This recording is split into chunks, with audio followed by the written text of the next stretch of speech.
Welcome back to another video. नाज़रीन, ये साल था अगस्त 2005 जब 5 दोस्तों ने डिसाइड किया कि वो एक अननोन केव को एक्सप्लोर करेंगे। नाज़रीन, ये केव ऊटा प्रो के वाई माउंटेन में एक अननोन केव था और इस केव में इंटरेस्टिंग चीज़ ये थी कि ये केव अंडर वाटर केव था, यानी कि इस केव में पानी भी था और इस केव का nickname cave of death है। नाज़रीन, ये पांचों लोग इस बात से अनजान थे कि इस केव में एक घातक चीज़ उनका इंतज़ार कर रही है। इस केव में गए तो ये 5 लोग थे, लेकिन वापस सिर्फ एक आया।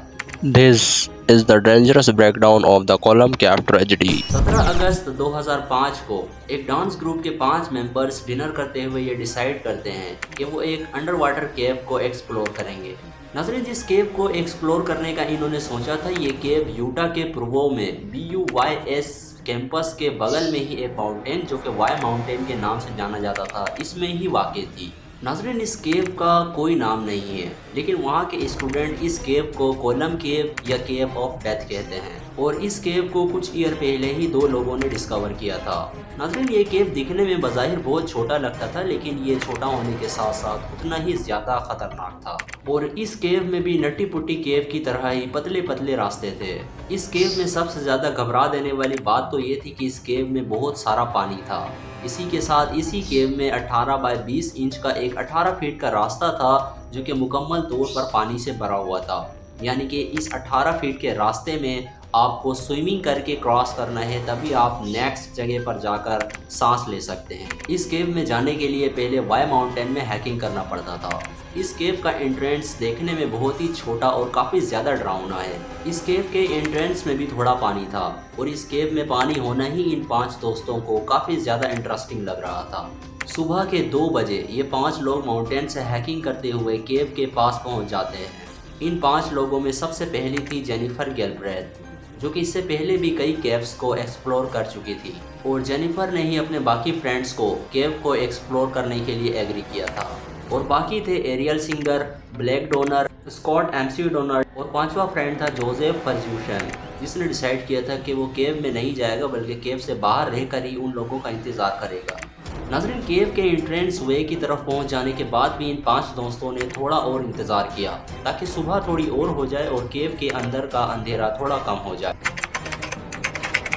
अब सुबह के 4 बज चुके थे और इस केव का एंट्रेंस इतना पतला था कि इस केव में एक बार में सिर्फ एक इंसान ही जा सकता था। सबसे पहले जाती है जेनिफर गैलब्रेथ। जेनिफर के बाद बाकी के 3 लोग भी इस केव में दाखिल होते हैं। केव के अंदर का पानी काफी ज्यादा ठंडा था। जेनिफर सबसे आगे चल रही थी ताकि वो अपने दोस्तों को रास्ता बता सके। नाज़रीन, इस केव में 18 फीट के उस रास्ते को पार करने के लिए एक रस्सी बांधी गई थी, जो कि एक सिरे से लेकर दूसरे सिरे तक थी, लेकिन इन चारों ने इस रस्सी का यूज़ नहीं किया। इसका मतलब ये था कि ये लोग आसानी से अपने रास्ते से भटक सकते थे। नाज़रीन, इन चारों से पहले भी एक इंसान इस केव को एक्सप्लोर करने आया था और उसने अपनी स्टेटमेंट में बताया है कि वो भी इस रस्सी का यूज़ नहीं कर रहा था, जिसकी वजह से वो भी रास्ता भटक गया था और वो लगभग डूबकर मरने ही वाला था कि उसको वहाँ पर एक छेद मिल गया, जहाँ पर उसने सांस लिया और तुरंत ही वो केव से बाहर आ गया। लेकिन शायद ये ट्रेजेडी अब इन चारों के साथ होने वाली थी।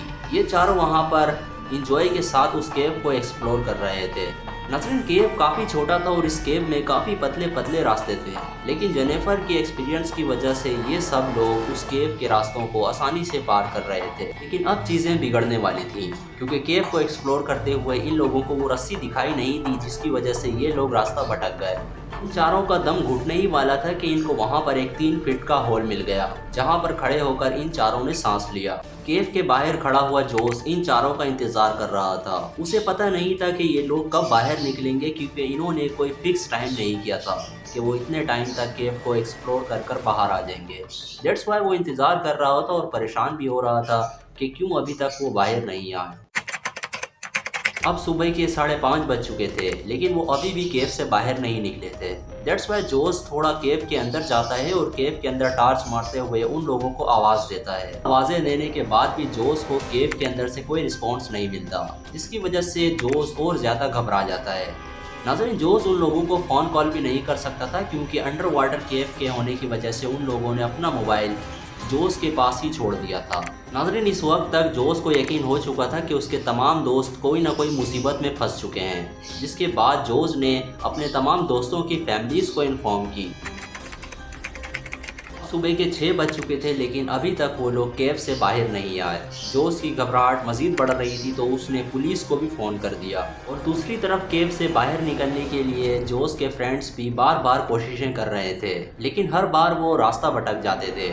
लेकिन उनकी मौत का कारण ये बना कि उस केव में सांस लेने की जगह पर सिर्फ 21% ऑक्सीजन था। इस केव में 79% नाइट्रोजन के साथ साथ इस केव का पानी एक ही जगह पर रुका हुआ था। ये केव चूना पत्थर और मिट्टी से बना हुआ था और इसी केव में कुछ झाड़ियाँ भी थी, जिसकी वजह से इस केव में ज़्यादा कार्बन डाइऑक्साइड बन रहा था। एक आर्टिकल से पता चला कि इस केव में रोशनी रखने के लिए इन चारों दोस्तों ने उस केव में एक मोमबत्ती भी जलाई हुई थी, जिसकी वजह से ऑक्सीजन में और ज़्यादा तेज़ी के साथ कमी हो रही थी। मोमबत्ती का धुआं और केव में मौजूद कार्बन डाइऑक्साइड गैस ऑक्सीजन की मिकदार को और ज़्यादा तेज़ी के साथ कम कर रहे थे। वो चारों एक छोटे से हॉल में रुके हुए थे, जहां सांस लेने में उन चारों को प्रॉब्लम हो रही थी।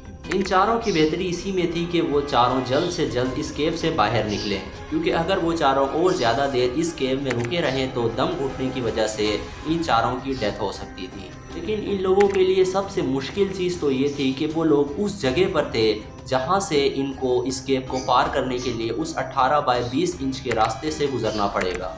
रास्ता पतला होने की वजह से इन चारों को एक एक करके बाहर निकलना था। सबसे पहले जेनिफर जाती है और इस वक्त तक केव में 10 से 12% ही ऑक्सीजन मौजूद था। दैट्स वाई ये चारों सिर्फ और सिर्फ 60 सेकंड तक ही अपनी सांस को रोक सकते थे। जेनिफर के केव को पार करते समय जेनिफर को वो रस्सी नहीं मिलती, जिसकी वजह से वो इस केव से आसानी के साथ बाहर निकल सके।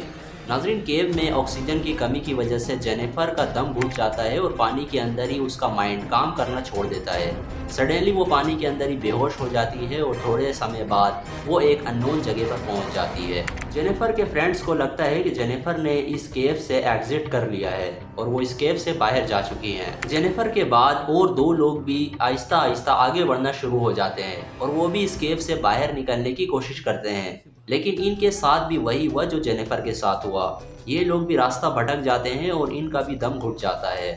अब इस केव में लास्ट केवर बचा था। नाजरीन, इस लास्ट केवर को शक हो चुका था कि उसके इन 3 दोस्तों के साथ कुछ न कुछ गलत हुआ है, क्योंकि इसे पता था कि अगर इसके वो 3 दोस्त बाहर निकल जाते तो वो तीनों इसको आवाज़ ज़रूर देते। नाजरीन, इस लास्ट केवर को एग्जैक्ट नहीं पता था कि इसके उन दोस्तों के साथ क्या हुआ है और उस केव में ऑक्सीजन की मिकदार भी काफ़ी कम हो चुकी थी। और इस लास्ट केवर की भलाई इसी में थी कि बिना कुछ सोचे समझे ये भी एग्जिट के रास्ते की तरफ बढ़ना शुरू हो जाए। नाज़रीन, ये केवर भी ऐसा ही करता है और एग्जिट के रास्ते की तरफ जाने की कोशिश में ये केवर भी रास्ता भटक जाता है और इसके साथ भी वही होता है जो इससे पहले इसके इन 3 दोस्तों के साथ हो चुका था। इस वक्त तक केव के बाहर रेस्क्यू टीम आ चुकी थी और रेस्क्यू टीम को अंदाज़ा था कि ये केव कितना ज़्यादा ख़तरनाक है। दैट्स वाई वो पानी का पाइप लगा देते हैं ताकि केव से सबसे पहले पानी को खाली किया जा सके। रेस्क्यू टीम को केविंग के हवाले से काफ़ी ज़्यादा एक्सपीरियंस था।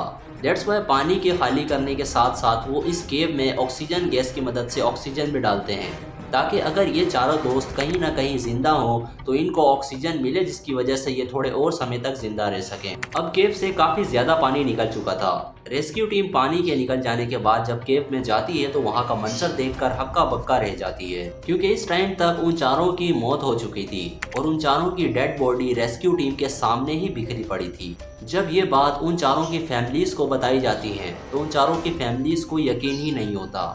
जेनिफर के फादर ने बताया कि जेनिफर एक डांसर बनना चाहती थी, लेकिन सबसे बड़ा खुलासा तो जेनिफर की मां ने किया। जेनिफर की मां ने बताया कि ब्लैक डोनर जेनिफर का बॉयफ्रेंड था और ब्लैक डोनर के पिता नहीं थे और वो अपनी मां का एकलौता बेटा था।